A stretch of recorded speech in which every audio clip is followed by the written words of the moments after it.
ఒక్కసారి కొమ్మూరి గోల్డ్ కి కాల్ చేయండి. తాకట్లో ఉన్న మీ బంగారాన్ని విడిపించి మార్కెట్ ప్రైస్ కి వాళ్ళు కొనుక్కుని మిగతా డబ్బులు మీకు ఇచ్చేస్తారు. సో వెల్కమ్ బ్యాక్ టు మనం టీవీ. నేను మీ పవన్ బెస్వాడ. చనిపోయిన తర్వాత నా శరీరం పైన జాతీయ జెండా ఉండాలి. ఈ మాట 25 సంవత్సరాల యువకుడు మురళీ నాయక్ చెప్పినటువంటి ఈ మాట తన తండ్రితో చెప్పిన మాట. నిన్న భారత్ పాకిస్తాన్ మధ్య నెలకొన్నటువంటి ఉద్రిక్త పరిస్థితుల్లో మురళీ నాయక్ 25 సంవత్సరాల వయసులో దేశం కోసం ప్రాణాలు అర్పించిన సంగతి అందరికీ తెలిసిందే. అయితే చనిపోయే ముందు 14 మంది పాకిస్తాన్ ఉగ్రవాదుల్ని, పాకిస్తాన్ ఆర్మీ సైన్యానికి చెందినటువంటి కొంతమందిని మట్టుబెట్టి దేశం కోసం ప్రాణాలు అర్పించినటువంటి మురళీ నాయక్ ఆయన మృతి తర్వాత సత్యసాయి జిల్లా పెనుగొండ నియోజకవర్గం గోరంట్ల మండలానికి చెందినటువంటి గడ్డంతాండా పంచాయతీకి చెందినటువంటి కల్లితాండా గ్రామ వాస్తవ్యుడు మురళీ నాయక్. ఆయన మరణంతో గ్రామంలో విషాద ఛాయలు ఉన్నాయి.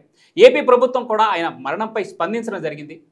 అటు మంత్రి సవిత తనకు సొంతంగా 5 లక్షల రూపాయలు ఎక్స్గ్రేషియాగా ప్రకటించడం జరిగింది. ప్రభుత్వం తరపున మంత్రి లోకేష్ స్పందించారు. ప్రభుత్వం తరపున తమ కుటుంబాన్ని ఆదుకుంటామని చెప్పారు. అయితే ఎంతైనా లోటే ఒక వీర జవాన్ని, అది కూడా తెలుగు జవాన్ని కోల్పోవటం ఖచ్చితంగా దేశానికి ఒక లోటు. కానీ దేశం కోసం మరణించాడు కాబట్టి గర్వపడుతున్నారు వాళ్ళ కుటుంబ సభ్యులు కూడా. మరణించే ముందు తన తండ్రితో చెప్పిన మాటలు వింటే ఇట్లా రోమాలు నిక్కర పొడుచుకుంటున్నాయి ఒక్కొక్కరికి. దీనిపైన మాట్లాడదాం. మురళీ నాయక్ మృతికి సంతాపం తెలియజేస్తూ ఉంది, జోహార్లు తెలియజేస్తూ ఉంది మనం టీవీ. మనతో పాటు సీనియర్ జర్నలిస్ట్ కట్టా కార్తిక్ గారు ఉన్నారు. అన్న నమస్తే. నమస్తే. మురళీ నాయక్ భారత్ మాతాకి జై. మురళీ నాయక్ మరణం ఖచ్చితంగా తీరని లోటు, సంతాపం తెలియజేస్తుంది మనం టీవీ. మురళీ నాయక్ తన తండ్రితో చెప్పిన మాటలేంటి? తన వయసు 25 సంవత్సరాల వయసులో దేశం కోసం వీరత్యాగం చేశాడు. ఏం చెప్తారన్న? అమరవీరుడా, నీకు వందనం. నువ్వు లేని రోటు తీర్చలేనిది. ఎవరు ఏ సహాయమైనా చేయొచ్చు, ఎంత పెద్ద ఎత్తున నీ కుటుంబాన్ని ఆదుకోవచ్చు కాక, కానీ నువ్వు లేని రోటు పూడ్చలేనిది. మేము ఆంధ్ర భగత్ సింగ్గా మేము చూస్తున్నాం. చరిత్రలో భగత్ సింగ్కి చాలా విలువ ఉంది. 23 ఏళ్ల తునప్రాయంలో దేశం కోసం ఉరితాడిని ముద్దాడినటువంటి అమరవీరుడు భగత్ సింగ్, షహీద్ భగత్ సింగ్. అలానే ఈ కుర్రవాడు కూడా ఒక గిరిజన తండాలో పుట్టాడు. మనకంటే కూడా తక్కువ వయసు, 25 సంవత్సరాలు. గిరిజన తండాలో పుట్టాడు. ఒక సామాన్య కుటుంబంలో, ఒక పేద కుటుంబంలో జన్మించాడు. చదువుకొని ఆర్మీ కావాలని కలలుగన్నాడు. కలలు కన్నట్టే జవాన్ అయ్యాడు.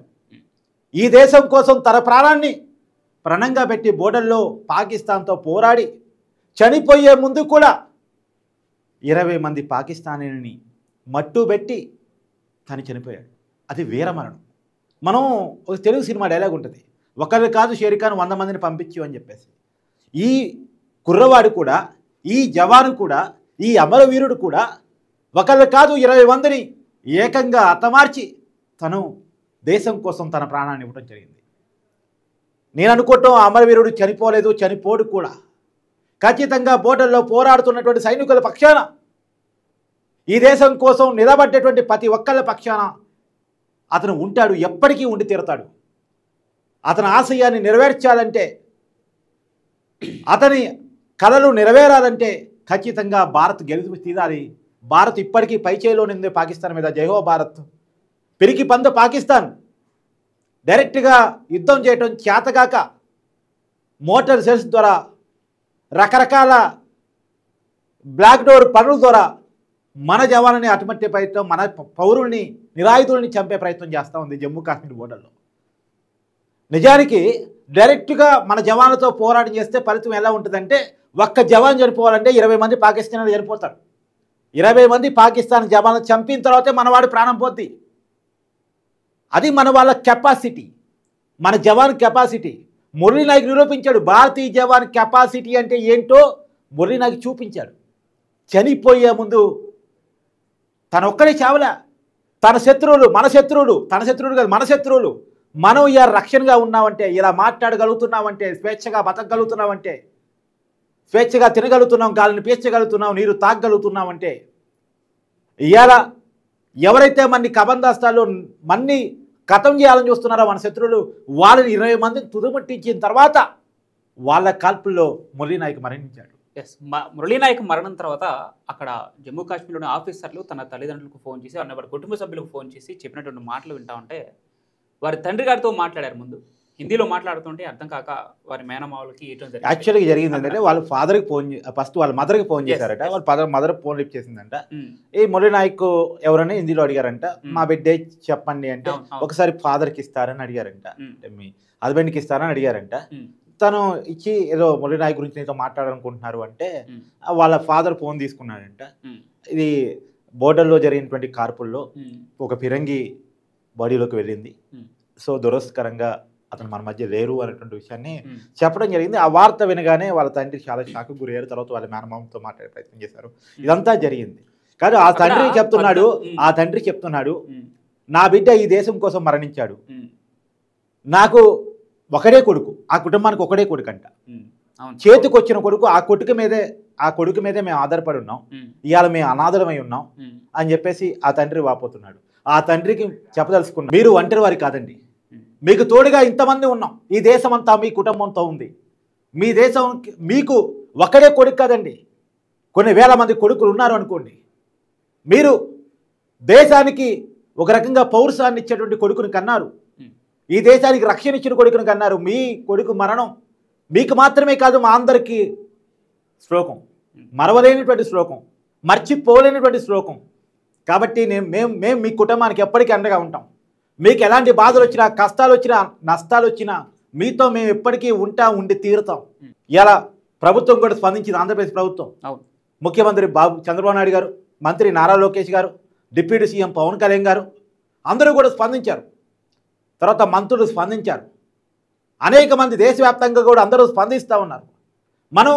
మేము ఒక రకంగా బాధలో నుంచే మళ్ళీ గర్వాన్ని ప్రదర్శిస్తాను. ఒక తెలుగు వీరుడు 20 మంది పాకిస్తాన్ని మట్టుబెట్టి తన ప్రాణాన్ని వీరమరణం పొందాడు. ఇక్కడ ఈ సైనికుడి మరణం గురించి మాట్లాడుకుంటే ఆయన చెప్పినటువంటి మాటలు ఎక్కడో మనం ప్యాట్రియాటిక్ సినిమాలలో చూసి, తెలుగు సినిమాలలో చూసి జాతీయ జెండాని చనిపోయినటువంటి సైనికుల మీద కప్పుతా ఉంటే ఆ ఉద్వేగానికి లోనే మనలో దేశభక్తి భావం పెంపొందుతూ ఉంటుంది. అలాంటప్పుడు ఇట్లాంటి 25 ఏళ్ల యువకుడు మురళీ నాయక్ తన తండ్రితో చెప్పిన మాటలు వింటా ఉంటే, నేను చనిపోయిన తర్వాత నా శరీరం మీద జాతీయ జెండా ఉండాలి అని చెప్పి ఆ మాటలు వింటా ఉంటేనే మనకి 2 రోజుల క్రితమేనట ఈ మాట చెప్పి 2 రోజుల క్రితమేనట అతను జవాను కావాలని ప్రయత్నం చేసి అయ్యాడు. అంటే ఏదో ఉద్యోగం కోసం జవాను కాలేదు. అతని దేశం కోసం, దేశ రక్షణ కోసం నేను బోర్డులోకి వెళ్ళాలి, ఈ దేశం తరపున నేను పోరాడాలి, ఈ దేశానికి రక్షణగా ఉండాలి అని చెప్పేసి కలలెక్కని జవాన్ అయ్యాడు అతను. నిజంగా మనం సెల్యూట్ ఆ జవాన్ కావటానికి సహకరించిన ఆ కుటుంబానికి. కానీ ఎందుకంటే ఒక్కడే కొడుకుంటే సహజంగా ఆర్మీకి పంపరు. ఎందుకంటే అది రిస్క్తో కూడిన జాబ్. అది ఉద్యోగం అంటే లేదు, బాధ్యత. అది ఉద్యోగం కాదు, బాధ్యత. ఎవరు పంపరు. ఒకడే కొడుకుంటే చేతికొచ్చిన కొడుకు ఆగమైపోతే కుటుంబం చిత్రం అయిపోతుందని కారణం చేత ఎవరు పంపరు. కానీ ఆ తండ్రి పంపించాడు, ఆ కొడుకు వెళ్ళాడు. నిజంగా కుటుంబానికి శిరస వంచి నమస్కారం చెప్తా ఉన్నాం, వందనం చెప్తా ఉన్నాం. ఈరోజు మురళీ నాయక్ మరణంతో తెలుగు రాష్ట్రాలు బాధపడలేదు, వారి కుటుంబం మాత్రమే బాధపడలేదు, దేశం కూడా శోకిస్తుంది. కానీ దేశం కోసం వీరమరణం పొందిన ఈ జవాన్తో పాటు ఈరోజు రాజౌరి జిల్లాలో తెల్లవారుజామున జరిగిన షెల్లింగ్స్ దాడిలో మరణించినటువంటి అధికారికి కూడా సెల్యూట్ కొడుతుంది దేశం మొత్తం. Jammu Kashmir deputy commissioner, deputy commissioner ఆయన వీరమరణం పొందారు. సో మరణాలు పిరికి పంద పాకిస్తాన్ దొంగ చర్యల ద్వారా పిరికి పంద చర్యలకి పాల్పడి మన వాళ్ళని కథం పెట్టించే పని చేస్తూ ఉంది. దమ్ము ధైర్యం లేక, డైరెక్ట్గా పోరాడే సత్తా లేక ఇలా చేస్తూ ఉంది. ఎందుకంటే వాళ్ళు 50 యుద్ధ విమానాలు పంపించినా, 50 డ్రోన్లు పంపించినా విజయవంతంగా గాల్లోనే పేర్చగలిగి వాళ్ళ క్షిపణులు అయితే, వాళ్ళ మిసైల్స్ని అయితే మన దేశ బోర్డర్లో కూడా రాకముందు వాళ్ళ బోర్డర్లోనే కథం చేసినటువంటి S-400 చూసి భయపడుతున్నారు వాళ్ళు. తర్వాత వాళ్ళ కరాచీ వాళ్ళ బోర్డర్లోకి వెళ్ళి అరేబియా మహాసముద్రం నుంచి వాళ్ళ దాంట్లోకి వెళ్ళి కరాచీ సీపోర్ట్ని ధ్వంసం చేసినటువంటి INS విక్రాంత్ని చూసి భయపడుతున్నారు వాళ్ళు. ఇవాళ మన దగ్గర ఉన్నటువంటి ఆయుధాల్లో 10% కూడా వాళ్ళ దగ్గర లేనటువంటి పరిస్థితి. అమెరికా నుంచి కొనుగోలు చేసామనుకున్నటువంటి F-16ని గాల్లో పేర్చేయగలుగుతున్నాం. వాళ్ళు చైనా నుంచి కొనుక్కున్నటువంటి ఆయుధాలని గాల్లోనే రేపగలుగుతున్నాం. వాళ్ళ ర్యాడర్ సిస్టమ్ మన యుద్ధ విమానం కనిపెట్టలేకపోయింది, వాళ్ళ ఇంటెలిజెన్స్ పసిగట్టలేకపోయింది. మనం వెళ్ళి వాళ్ళ బోర్డర్లోకి 190 కిలోమీటర్ల లోపలికి వెళ్ళి వాళ్ళ ఏదైతే ఉగ్రవాద శిబిరాలు ఉన్నాయో వాటిని ధ్వంసం చేసి వచ్చాం. దాని చూసి పాకిస్తాన్ భయపడతా ఉంది, ఇలాంటి దొంగ చర్యలు పాల్పడతా ఉంది. కానీ గుర్తుపెట్టుకో, భారతదేశంలో ఒక్కొక్క మరణం నీ దేశం యొక్క ఉనికికి ప్రమాదకరం. ఇవాళ మా ఒక్కడు చనిపోయారంటే మీ వాళ్ళు 20 మంది చనిపోయారు. 20 మందిని చంపిన తర్వాత కానీ 20 మందిని లేకుండా కథం పట్టించిన తర్వాత కానీ మా జవాన్ చనిపోలేదు. That is Murali Naik. మురళీ నాయక్ ఆయన వాళ్ళ ఫాదర్ చెప్పిన మరొకసారి గుర్తుపెట్టుకోవాలి. మా పవన్ చెప్పాడు, నేను చనిపోయిన తర్వాత నా గుండెల మీద భారతీయ జెండా కప్పాలి, నా శవం మీద భారతీయ జెండా ఉండాలి అని చెప్పేసి ఏదైతే కలలు కన్నాడో ఆయన కలలు నెరవేరాయి. అతను ఇవాళ దేశం మొత్తం కూడా ఆయన్ను చూసి శ్లోకిస్తుంది. అదే ప్రకారం గర్వపడుతూ ఉంది. ఆయన వీరత్వాన్ని చూసి, ఆయన పోరాట పటిమని చూసి మొత్తం దేశం అంతా కూడా గర్వాన్ని ప్రదర్శిస్తూ ఉంది. పాకిస్తాన్ పైన భారత్ కన్నెర్ర చేస్తేనే అతలాకుతలం అయిపోతుంది. దేశానికి తిండి గింజలు అందించలేండి మీరు భారత్ పైన కయ్యానికి కాలు దువ్వుతా ఉంటే, భారత్ పూర్తి స్థాయిలో యుద్ధానికి దిగితే మీ పరిస్థితి ఏంటో ప్రపంచ పటంలో మీ ఉనికే లేకుండా చేసే సత్తా భారత్కుంది. అయినా మానవత్వంతో మీ యొక్క ఉగ్రవాద స్థావరాలపైనే మీ ఆర్మీని కూడా మట్టుబెట్టకుండా ఉగ్రవాద స్థావరాలపైన దాడి చేసినటువంటి భారత్ ఈరోజు పూర్తి స్థాయి యుద్ధంలోకి దిగితే మీ పరిస్థితి ఏంటో అర్థం చేసుకోవాలి. భారత్ లో ఈ యువ సైనిక మరణాలు ఏది వృధా కాదు. ఖచ్చితంగా దానికి అంతకంతకు సమాధానం మీరు చెప్పాల్సిందే. మీకు గుణపాఠం తప్పదు అని భారత ఆర్మీ మరొకసారి పాకిస్తాన్ ని హెచ్చరిస్తా ఉంది. ఈ వీర జవాన్ మురళీ నాయక్ మరొకసారి మనం టీవీ తరఫున ఒక్క నిమిషం అతను ప్రాపర్ కూడా చెప్పేసి, అతని సత్యసాయి జిల్లా పెనుగొండ నియోజకవర్గం గోరంట్ల మండలం తల్లిదండ గ్రామం. ఆ గ్రామానికి సంబంధించినటువంటి వ్యక్తి ఒక చివరి పల్లెటూరు, ఒక తండాలో పుట్టినటువంటి గిరిజన ముద్దు బిడ్డ, భారత మాత ముద్దు బిడ్డ ఈ మురళీ నాయక్. ఆయనకి మనం టీవీ తరపున అశ్రుని వారు ప్రకటిస్తున్న వృధా కాదు నీ మరణం రేపటి ఆశాకిరణం. Thank you so much. వీర జవాన్లకి మరొకసారి అశ్రుని నివారణలు జోహార్లు తెలియజేసుకుంటూ కీప్ వాచింగ్ మనం టీవీ.